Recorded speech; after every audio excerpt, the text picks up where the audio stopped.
Welcome to the intersection of technology, cybersecurity, and society.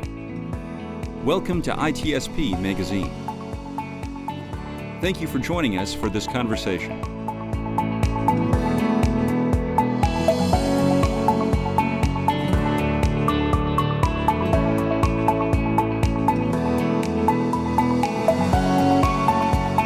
Marco, Sean, can you visualize this conversation?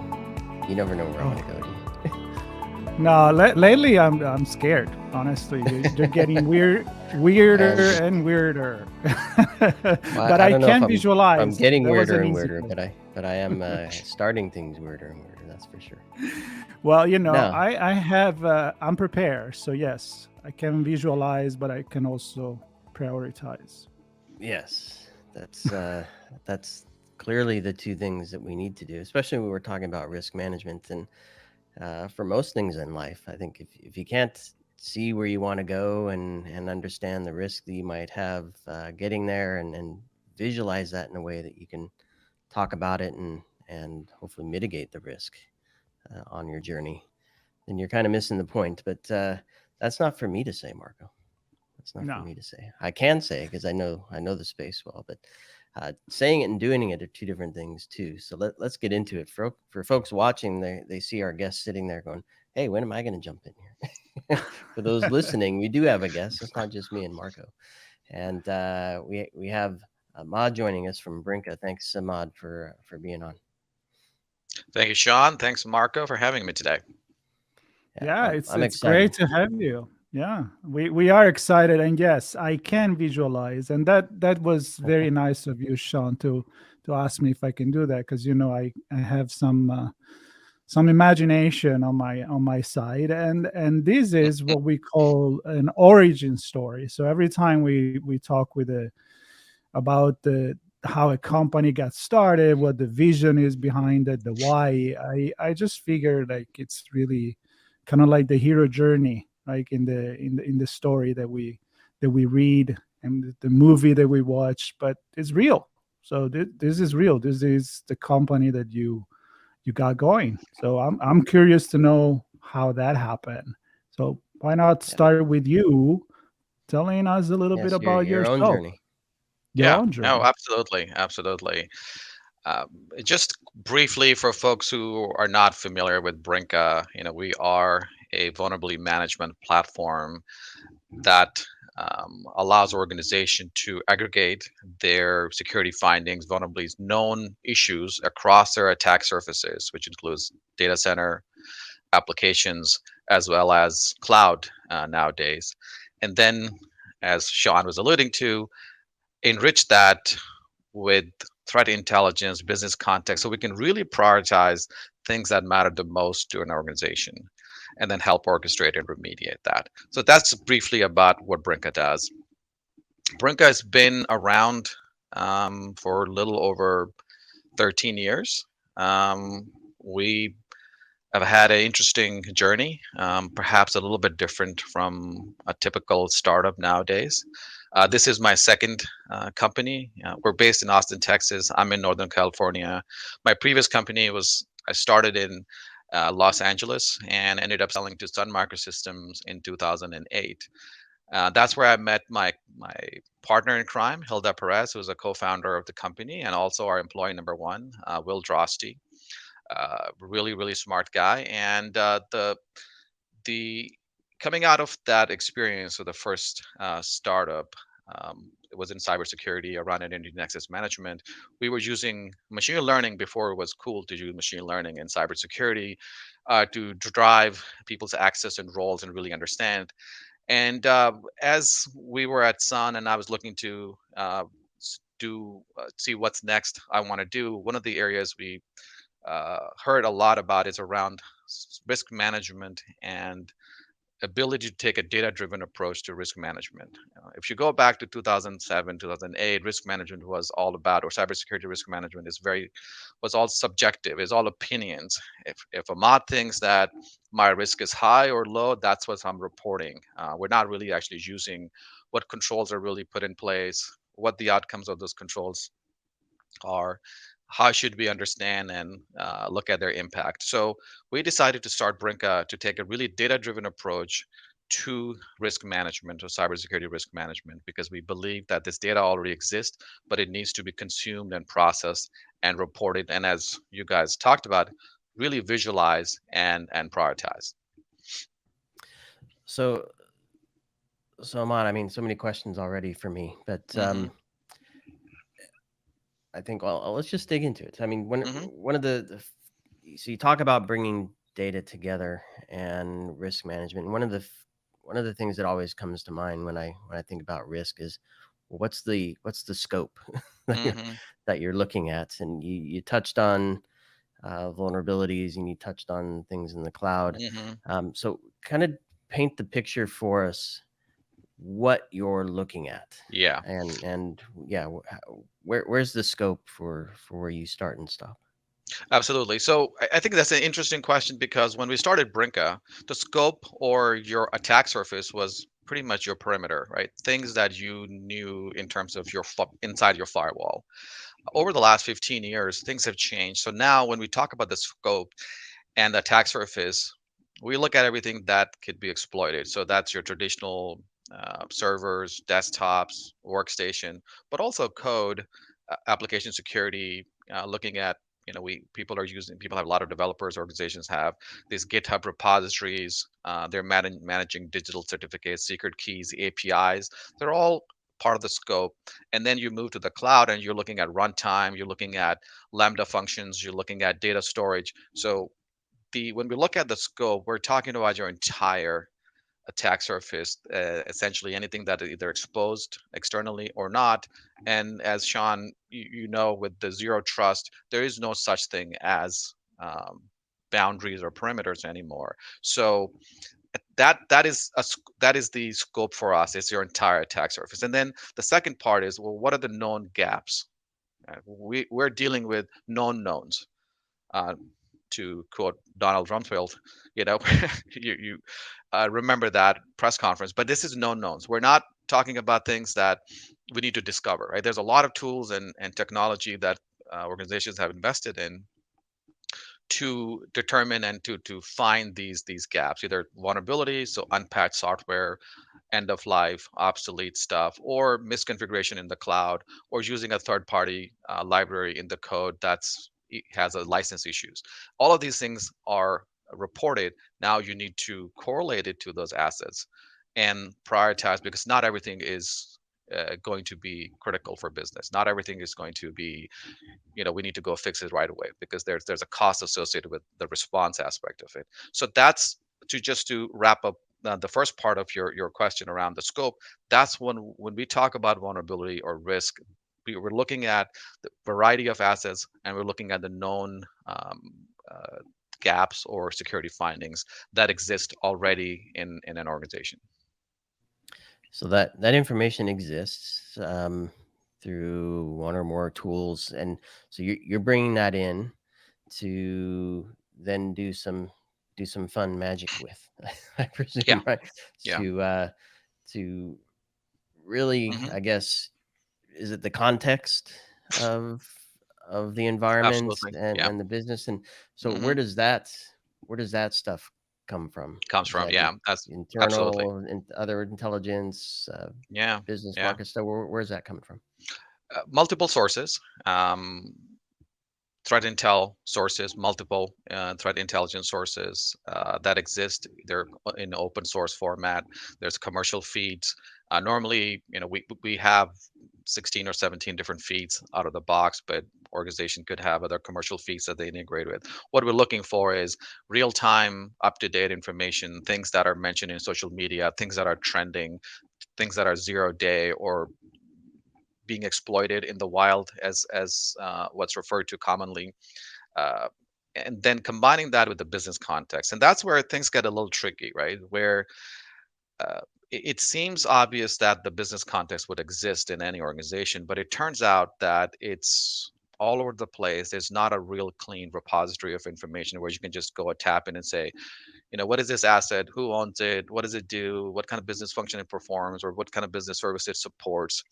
So Brinqa, as part of this setup, or part of this, what we call a building up our knowledge graph, is connecting those dots. So we would connect to CMDBs, spreadsheets, data lakes, any source of information that can get us a little bit about what that asset could be supporting, where it exists, or network monitoring tools. But we also have dynamic ways of using patterns to recognize either it's a naming convention, either it's network range, either it's tags.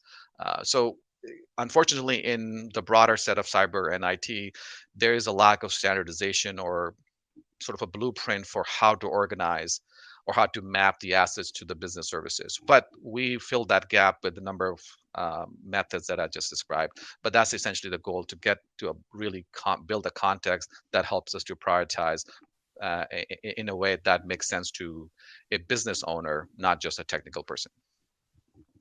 Yeah, I mean, I'm just thinking migrations from on-premises to the cloud might change some of that stuff. M&A, certainly, the Hmm. lack of standards or Yeah, commonality across that. You just end up with this really crazy yeah, environment. So absolutely, cool. Yeah.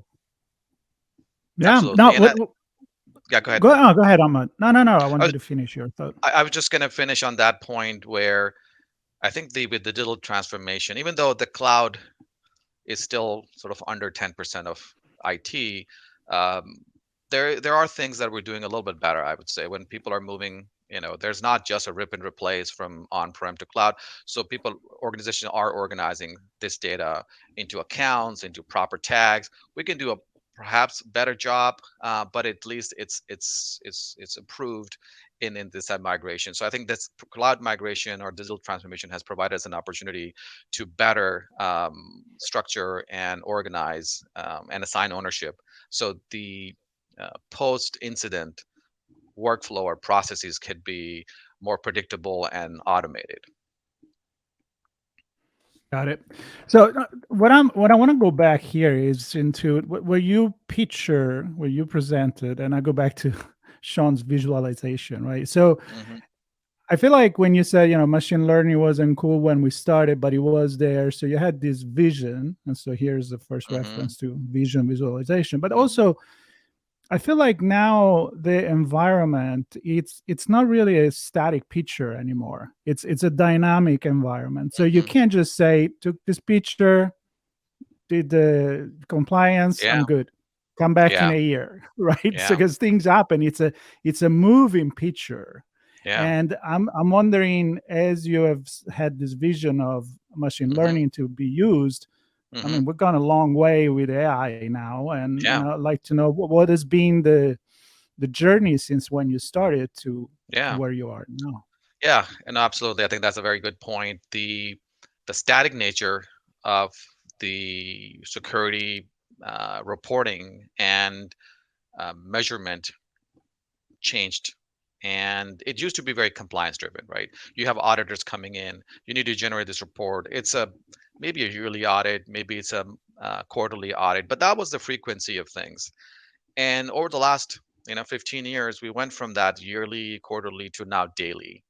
It's no longer a reactive thing. The reporting aspect of it, we're consuming this data on a daily basis. We're on an average connecting to 75 or more different sources of information, different security tools, data sources in an organization, and bringing that, processing all this data, stitching it together, prioritizing. So there's a lot of processing, compute aspect happens on a daily basis, and then the risk is reported. So it's no longer a quarterly thing or a monthly thing. As I said, it's very much things are changing. You have new instances being launched in the cloud, new projects are being started, people are putting data in the storage or S3 bucket. It's constantly being discovered, constantly being scanned, constantly being analyzed and reported. So it's a pretty big shift. The product we were building in 2008, 2009 had to evolve over the years into a product that actually is near real time reporting and responding to the changing landscape as well, right? The new products are being launched, so we're constantly developing these new integrations. uh, Similarly, the types of asset, back to Sean's question, is used to be a server, a desktop, now a lambda function. Or going forward, I can see these LLMs, these large learning models, would be a source of uh, uh, problem for a lot of folks, the APIs that are interacting with them. So it's going to change, and we're going to evolve. And Brinqa is pretty well suited, because the way we have structured our platform, to dynamically adjust and change, and react to the ever changing landscape of the assets. And I'm wondering, still talking about this, how has been the conversation with your customers and how it has been changing? Like, Yeah. like maybe some case studies, maybe some industry that have seen these as a huge benefit to start with. And then, there's always the first comers and then the other Mhm. follow. Yeah. How is Yeah. received by the customer, how was received, and how is, I'm Yeah. assuming a lot of company now they are looking for these, while before maybe you had to sell it more. True. Absolutely. When we started, the complexity was still there in the organization.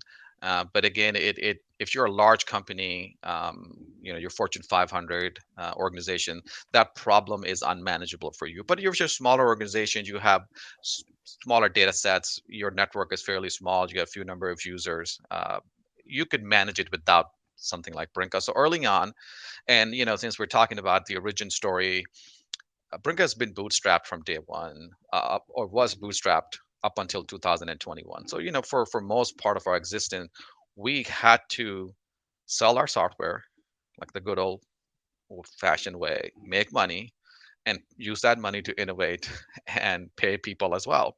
So we always target customers that had the real problem, could put value to it, and give us the opportunity as well. And that was the larger organization. But over the last, as I said, 10 plus years, the the number of security controls, the number of security tools increased, the data volume and variety increased, where it used to be Fortune 500 moved down market, and anybody even in Brinqa size has the same problem as your top retailer or airline in the world, because we are using on the average 7,500 different security tools. As Sean would tell you, security loves to do best of breed. Security doesn't believe, in the let's go and adapt Oracle or IBM a platform. We're going to go and for this particular control, it's tool A, tool B. So you end up with this of complex environment. And so our customer base, or our use case, where in the early days was appealing to a large organization because of the volume, is now resonates across the board, across the industries or verticals, because of the complexity that is cybersecurity today. So I want to touch on the bootstrap Mhm. point. It's no secret that there's a lot of investors looking to make money on investments in cybersecurity, and certainly no lack of companies that want money to help them grow faster and solve problems faster for their organizations.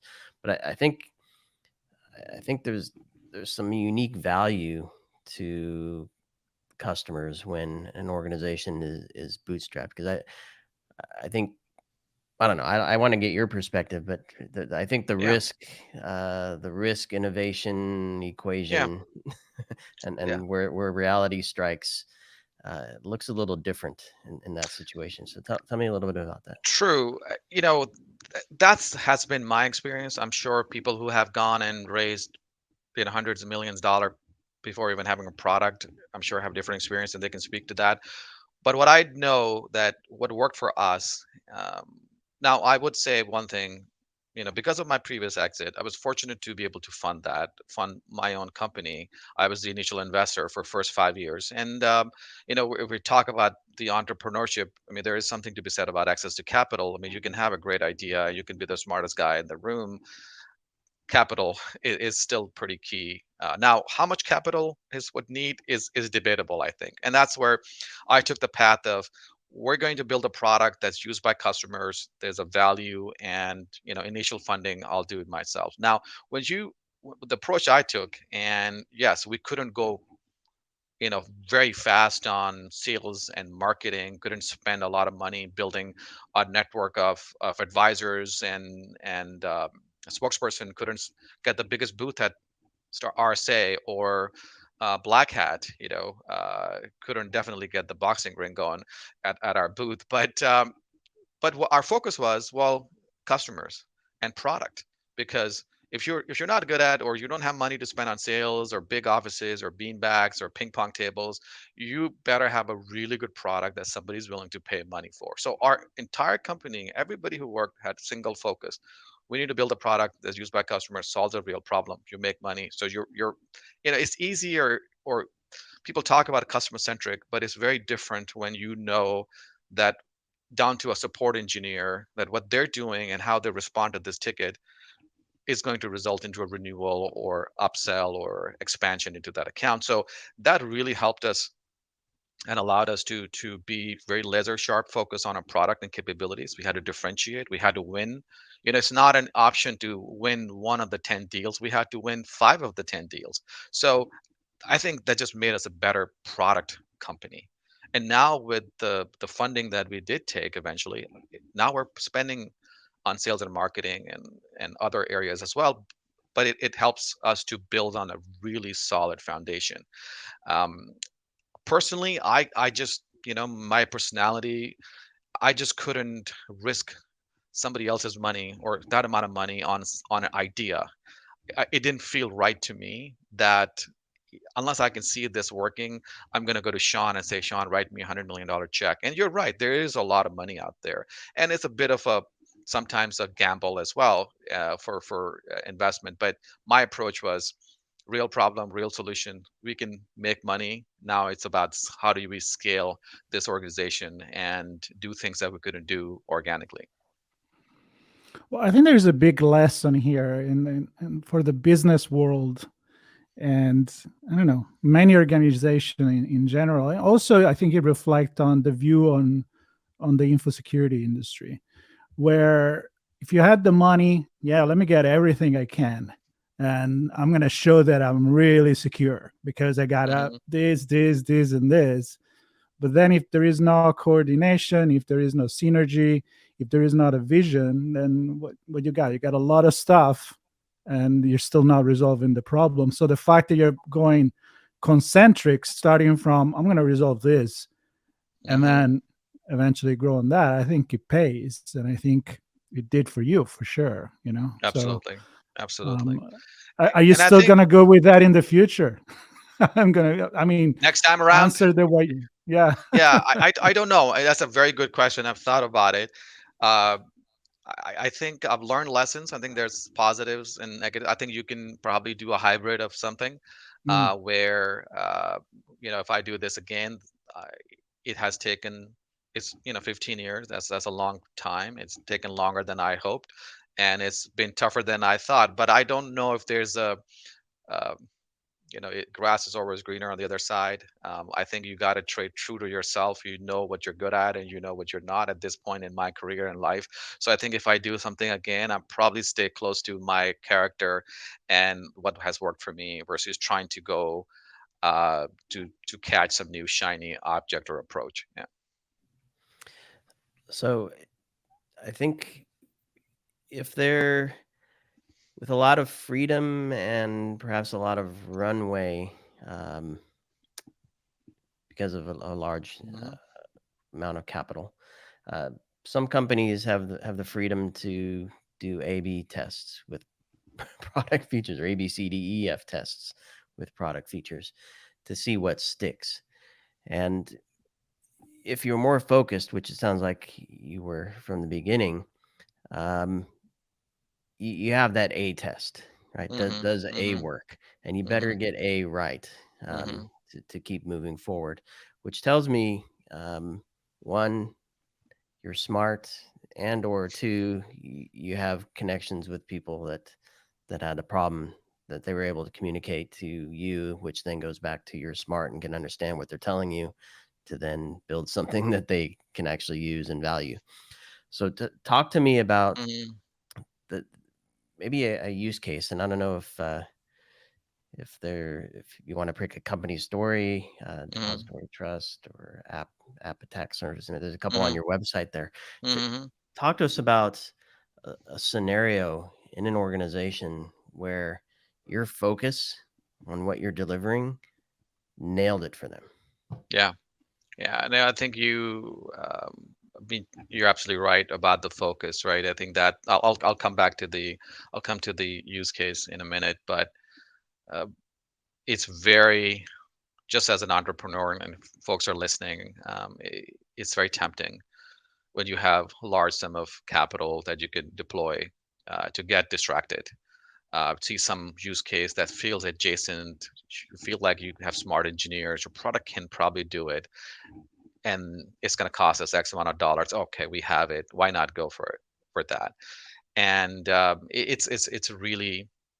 it's really hard to say no to a lot of things, and you have to get really good at it. You're going to say yes to very very few things, and for us, it was always stay true to what we do well.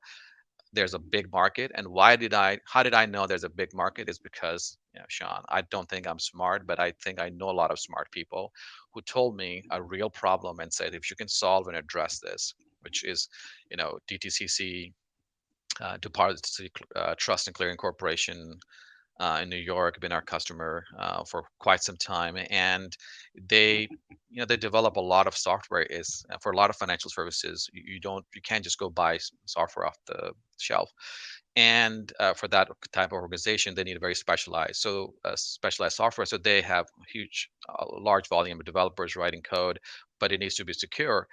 So they don't want to stop the developers from going through their releases and putting features and functions out, but they also wanted to make sure that there is a governance layer which is really, and security layer which is really integrated in the developer life cycle and work experience. And that's where Brinqa came in, where we automated and orchestrated their entire application security needs to look at the projects, look at the type of application, and invoke the certain types of control or checks, and based on that, determine, can it be moved to production, can it be moved to UAT, sort of go through the whole life cycle or not, and have gatekeeping events throughout that process. So really helped developers to think in terms of, when they're putting ready to put the code out, and provide feedback throughout the way in a very secure way, but without slowing them down. And so it's a very data driven, really well integrated into a developer experience, as well as delivering a visibility to the management so they can pinpoint and look at their portfolio application, the teams, how they're working. So really get analytics, what team is doing better than, A versus B, and looking at the third party library. So there's a number of aspects that we provided them visibility into, that enable them to, again, continue with their core use case. Their bank or their financial services organization, that's their main job, that's what the developer should be working on, but making sure that they're delivering secure code through Brinqa's risk management and ability to aggregate and prioritize. So they're not just going and trying to fix everything that's reported, they can fix things that really matter. And that's what we have done, and we have done that for a number of customers, and that's been a huge value for DTCC. I love it, and I won't put you on the spot as if I was talking to a systems engineer or sales solution architect here, but uh, an overview of kind of how you fit into the operations of an organization, what teams Yeah, interact with your service, yeah, your offering, and yeah, how much is on yeah, prem, how much is in the cloud, all that kind of stuff to kind of yeah. help people understand where you fit into things. Right. So I generally, where obviously a buyer is the CISO organization. Normally, there's a a vulnerability management team or application security team, or nowadays with the cloud security dedicated team. One of them is a buyer. However, that's generally where we start. And at the end, they're all stakeholders because their data is flowing through Brinqa in the single console and single platform. We're a cloud-based solution. We do have some on-prem components because, again, we understand that this world is always going to be hybrid. You're not going to have 100% cloud. There's always other components. So we have a variety, or we can support on-prem sources as well. Um, our you asked for the users, and that's where I'll go back to Marco's question as well early. What has changed? It used to be that we were targeting and selling to the technical system administrator, vulnerability managers, or analysts, and today, the most users who log into Brinqa console are business users, business managers, application service owners. They're not technical. They just need to come in. They need to know what's important, what they need to work on for this next sprint. If they're a developer, if they're a manager, they want to make sure that the key systems and applications they're supporting are have the right level of risk and threshold. Uh, so the audience is actually pretty diverse for us, non-technical folks, the day-to-day users who are managing and supporting Brinqa, which is the CISO's organization.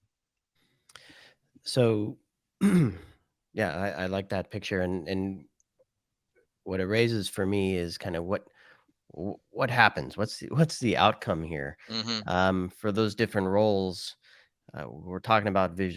visualization and prioritization, which I presume drives Hmm. decisions and Right.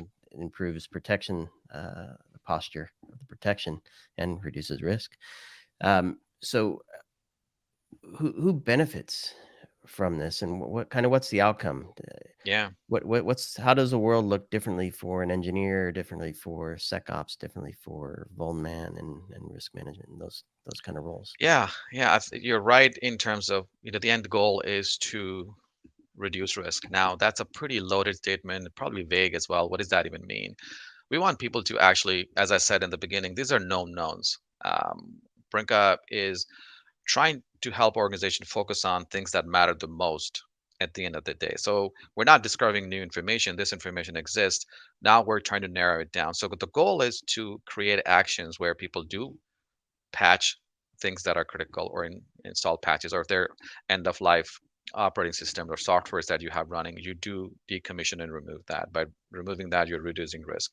If you have excess or misconfiguration in the cloud, or using a third party libraries in your code, or you have bad coding or code that could cause some harm, you're fixing and addressing that. So at the end of the day is making sure that there's a takeaway for any audience. If you're a developer, you're fixing that code. Your ops, you have an incentive and understanding of doing that. Now, a lot of time there's a misconception that developers don't want to change code, or ops doesn't want to fix things, or there's too many vulnerabilities we can't patch. And part of that is what I found that it's not that people don't want to do the work. Is security often has a hard time presenting this data to their audience, or in a way that makes sense to them and drives actions. If you present somebody with 1 million vulnerability in a spreadsheet, I can guarantee you, no matter how many colors you use to, change the columns, it's going to drive zero action. But if you say, you know what, these are the top 3 things or 4 things, if you do this month, that's good. For rest, you have 90 days or 3.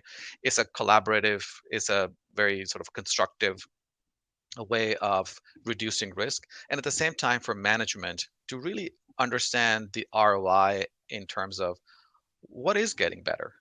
Or maybe there is a dependency. Why do we have so many open source libraries that have these issues? Why don't we decommission something? Or maybe there's a framework that we should adapt, and that will reduce. So you do look at things holistically. You do things like in terms of progress and improvements, and that's what management looks for. I'm running a company. When my team comes and asks for more money for A or B, my question generally is, what happened to the money we have already spent?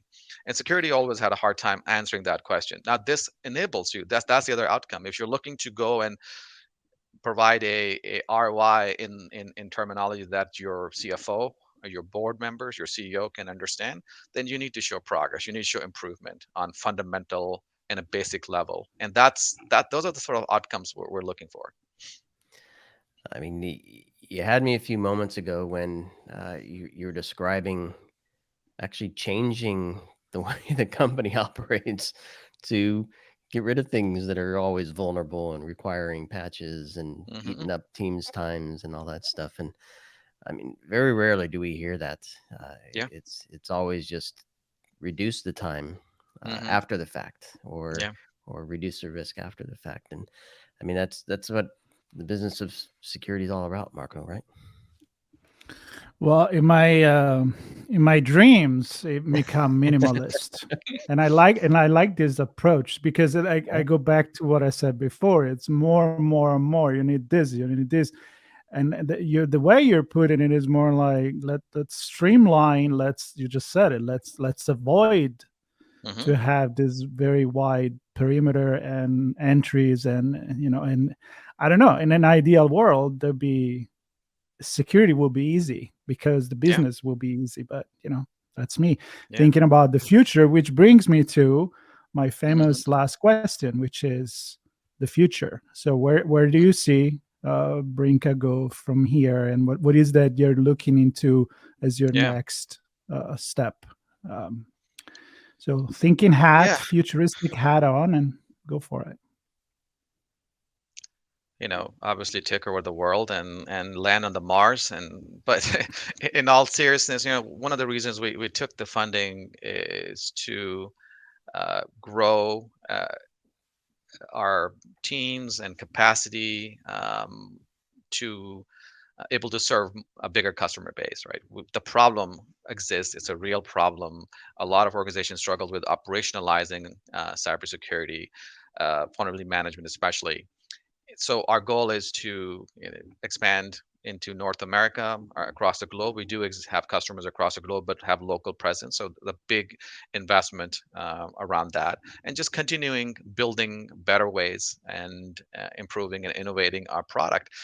I think that the opportunity is really huge, and the complexity in our the way the digital world is set up and working. I think is not going to reduce. Obviously we'll probably need another podcast to talk about sort of this new AI and what is that going to do for cyber. But if you go to Bard or HeyPi or one of these chatbots, you first thing you ask them about what are the harms of AI. The one or first or second one is cybersecurity issues that are going to arise. So we don't know what it means yet, but I think it's going to create opportunities for organizations like Brinqa to understand those attack surfaces, understand how to model. Again, we're not going to be able to fix everything.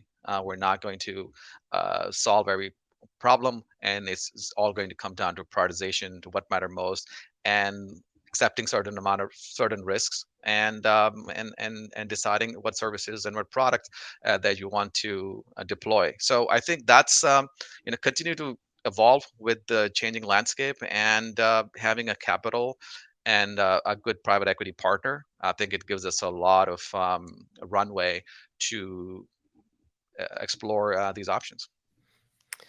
Yeah, and I love how you think, Ahmad. I mean, this has been a great conversation for me. I nerd out on risk management stuff, and I presume a lot of our listeners do too, at some level. And I mean, the story's cool. I mean, where Thank you. you've come from and the focus that you've had, and the problem you're solving. I mean, the data exists. We know what's there. It's just a matter of understanding Hmm. what's there, and streamlining things and simplifying things and making it possible to make a difference. And it seems like that's what you're doing. And I'm thrilled to have this conversation with you. Excited to see where things continue to go. And of course, we encourage folks to take a look at Brinca and what you're doing, and connect with you. We'll include your social profile there for folks to reach out, and link to the website and all that good stuff. So, um, any final thoughts as we wrap up here? No, I thank you for the opportunity. This is a topic, as you can tell, very dear near to my heart. I've been doing this for so long, and especially that bootstrap, you have to be either crazy or believe in what you're doing to continue as long as I have. And do believe in this. Probably there's a level of craziness as well. So I really enjoyed this conversation. Hope people found it interesting. Love to have more conversation. If anybody's out listening, reach out to the information that Sean and Marco are going to share. So thank you again, Marco. It's very, very nice talking to you both.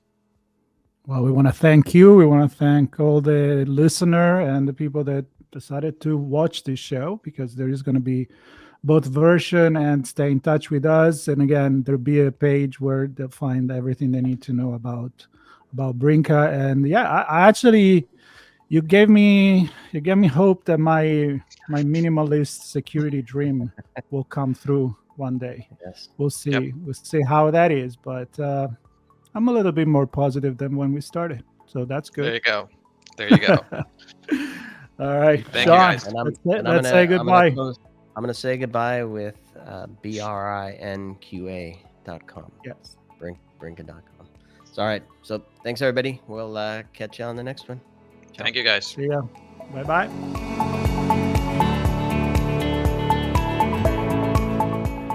If you enjoyed this podcast, share ITSP Magazine with your friends, family, and colleagues. Thank you for listening.